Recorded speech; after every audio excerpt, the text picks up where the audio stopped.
है, हमारा अधिकार है कि हम आदरणीय शरद पवार जी से निवेदन करें। वो हमारी ये राष्ट्रवादी कांग्रेस पार्टी उन्हीं की बनाई हुई पार्टी है, हम लोगों ने उनके साथ काम किया है। हम लोगों को इस बात का हक है कि हम उनसे इस बात की मांग करें उन्हीं कि की बनाई गई पार्टी जो नौजवानों ने जो फैसला लिया है उसका साथ दें, उसका समर्थन करें। ये नहीं हो सकता, नहीं हो सकता ऐसा। लेकिन आप उनका सम्मान तब हकीकत मतलब में कमाल की बात है, सवाल आपने खड़े करे आनंद भाई, आप वापस इंडिया में आनंद बाबू, सवाल आपने खड़ा करे, सवाल आपने खड़ा करे, सामना में सवाल आपने खड़े करे और अपमान बृजमोहन श्रीवास्तव सामना में आप लिखो, सवाल पृथ्वीराज चौहान ने खड़े करे, अपमान एनसीपी अजीत पवार का विरोध कर रहा है और बीजेपी कर रही है। मतलब ये तो कमाल है। सवाल आपने खड़ा करा, शक आपने खड़ा करा कि चोरी हुई है कि नहीं हुई है, लेकिन आप कह रहे हैं कि देखिए हमने तो सवाल खड़ा करा था, लेकिन बदनामी ये कर रहे हैं। सवाल किसने करा था? शरद पवार पे आपने और पृथ्वीराज चौहान ने ना निवेदन किया। निवेदन क्या? यानी शक था ना आपको शरद पवार पे, यानी आपको शरद राव पवार पे शक था ना?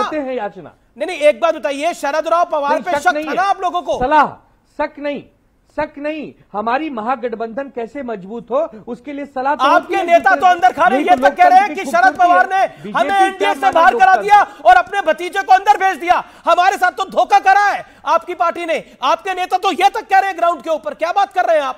और आप कह रहे हैं कि हमारे सारी बदनामी बीजेपी, आपके नेता कह रहे हैं कि एनडीए से हमें बाहर करा दिया और आज खुद सब एनडीए में चले गए हैं। आपके नेता तो ये तक कह रहे हैं। और अंदर खाने की बात यह है कि शिवसेना के अंदर जो उद्धव गुट है उसी में ये सवाल खड़े हुए हैं। आपके नेताओं ने सवाल खड़ा करे कि हमें एनडीए से बाहर करा दिया शरद पवार ने, और खुद शरद पवार जाके बैठ गए, उनके भतीजे जाके बैठ गए एनडीए के साथ। जवाब आनंद दुबे ने कहा, एक नाम बताइए। आपके नेता लगातार ऑफ द रिकॉर्ड ये बात बोल रहे हैं, तभी आपने शक पैदा करा, तभी आपको नहीं, आप अमीश भाई, आप तो इतने कमाल बात है, आप तो ऐसी बात करें कि आपको पता नहीं है। अमीश भाई, आप इतने वरिष्ठ पत्रकार हैं, आप निष्पक्ष पत्रकार हैं, आप अनुभवी हैं, ऑफ द रिकॉर्ड बातों की कोई चर्चा होती है क्या? क्यों नहीं होती? लोग तो वो मानेंगे। अरे मैं तो ऑन रिकॉर्ड की चर्चा कर रहा हूं, लिखे हुए की चर्चा कर रहा हूं। मैं तो लिखा हुआ जो सामने आया उसकी चर्चा कर रहा हूं। शक किसने पैदा करा? ओके, सुधांशु त्रिवेदी, एक सेकंड, मैं कुलदीप कुमार आपके पास आऊंगा।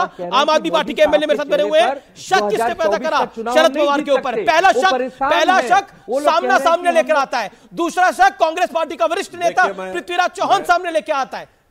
सुधांशु त्रिवेदी।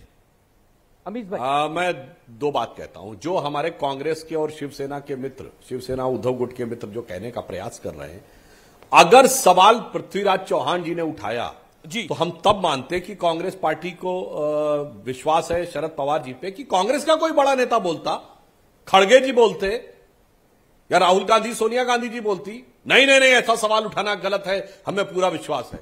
अब बोलना पड़ रहा सुप्रिया सुले को, सवाल उठाएंगे वो। अब आइए, अगर सामना में सवाल उठा रहे हैं, उद्धव ठाकरे जी बोले होते ना हम सामना की बात से सहमत नहीं है, शरद पवार जी पे सवाल उठाना गलत है, तो जनाब तब समझ में आता। पर बोलेंगे कोई छोटा मोटा व्यक्ति नहीं, कांग्रेस का पूर्व मुख्यमंत्री बोलेगा और सामना में लिखा जाएगा जो शिवसेना की उद्धव गुट का मुखपत्र माना जाता है। इसका मतलब सवाली तो आप बनेंगे सवाल खड़ा करके, और जब कव्वाली होने लगेगी तो दोष दूसरों को देंगे। ऐसा नहीं होगा जनाब। जब आप ऐसे सवाली बनेंगे तो उधर से तालियां भी पड़ेंगी और कव्वाली भी होगी। परंतु मैं ये कहना चाहता हूं, वास्तविकता ये है कि जो कुछ अमीश ने कहा है, ये बहुत से राजनीतिक विश्लेषक भी कह रहे हैं। देखिए, जब महाविकास अघाड़ी बना था तो सबसे बड़ा लगा था अपेरेंटली फायदा शिवसेना को हुआ, सबसे बड़ा नुकसान था, क्योंकि शिवसेना को हिंदुत्व की पिच से बाहर कर दिया पवार साहब ने।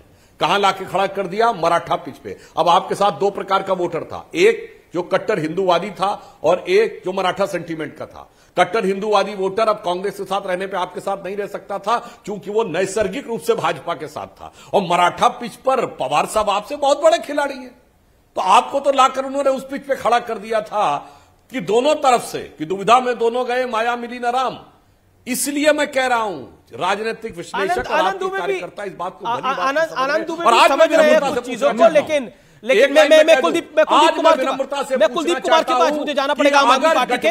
कुलदीप जी माफी चाहता हूं, आपके पास थोड़ा लेट आ रहा हूं, लेकिन क्योंकि महाराष्ट्र की चर्चा होने लग गई थी, लेकिन ऐसी क्या मजबूरी हो गई आम आदमी पार्टी की, और आम आदमी पार्टी ने क्या ऐसी घुट्टी पिला दी कांग्रेस पार्टी को कि कांग्रेस अपने नेताओं को कोस रही है दिल्ली के, और आप भी वही और आप ही की जुबान बोल रही है।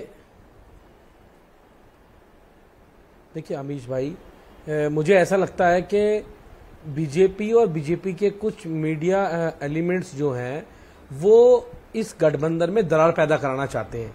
अच्छा। क्योंकि उनको इस गठबंधन डर बहुत है, वो बहुत घबराए हुए हैं, वो अपने देश के जो हमारे मुद्दे हैं उन मुद्दों पर चर्चा नहीं करना चाहते हैं।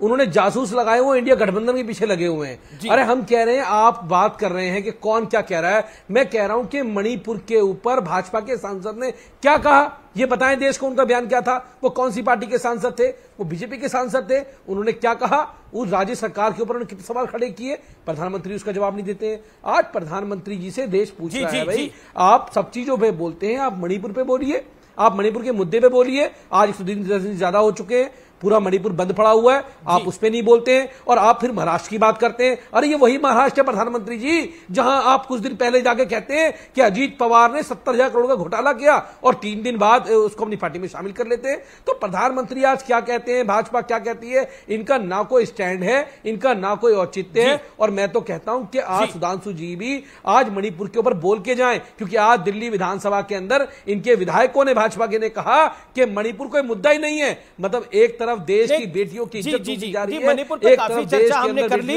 लेकिन आपने बोला ये मुद्दा मीडिया के कुछ एलिमेंट्स लेके आना चाहते हैं, तो ये अलका लांबा को क्या मीडिया ने बोला था बोलने के लिए, सौरभ भारद्वाज को क्या मीडिया ने बोला था बोलने के लिए, आप ही के नेताओं ने बोला और मीडिया खबर भी ना दिखाई। ये कमाल का विचार है। लेकिन मैं एक अंतराल लेता हूं, लेकिन विचार तो है लेकिन खबर भी है। ब्रेक के बाद गठबंधन पर बहुत बड़ी खबर दिखाने जा